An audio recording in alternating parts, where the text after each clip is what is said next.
Oui, Pierre Nkurunziza est décédé. Le président du Burundi, victime d'un arrêt cardiaque, selon un communiqué rendu public par son gouvernement. L'information est largement publiée par plusieurs sites d'information. C'est officiel, écrit igfm.sn. Le président Nkurunziza est mort, titre seneweb.com. Même phrase utilisée par nos confrères de dakaractu.com.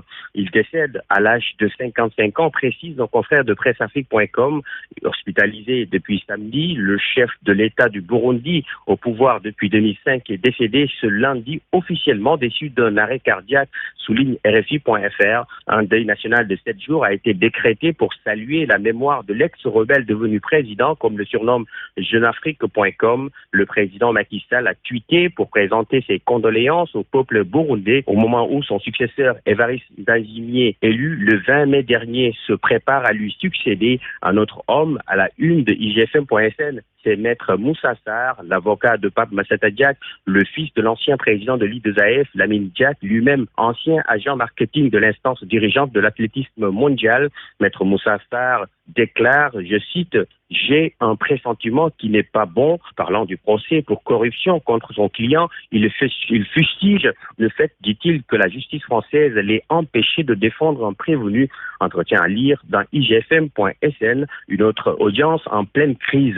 sanitaire, mais à voir l'image à la une de seneweb.com, l'on se demande si certains Sénégalais ont une réelle prise de conscience de la pandémie.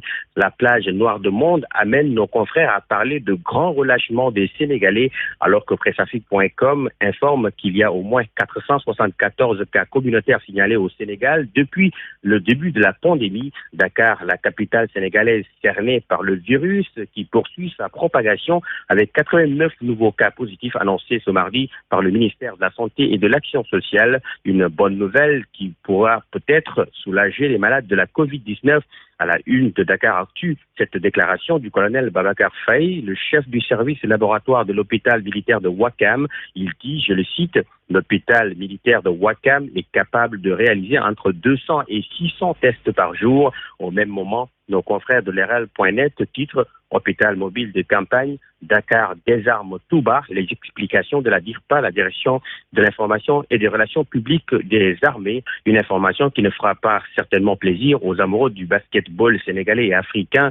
Astou Traoré, la légende du basket, comme la surnomme igfm.sn, met en terme à sa carrière internationale. L'ancienne capitaine des Lions ne figure pas sur la liste des 19 joueuses présélectionnées pour le stage de préparation des éliminatoires de l'Afrobasket 2021, annonce faite par Moustapha Gaye, le sélectionneur national. C'est tout pour le tour du web. Merci de l'avoir suivi.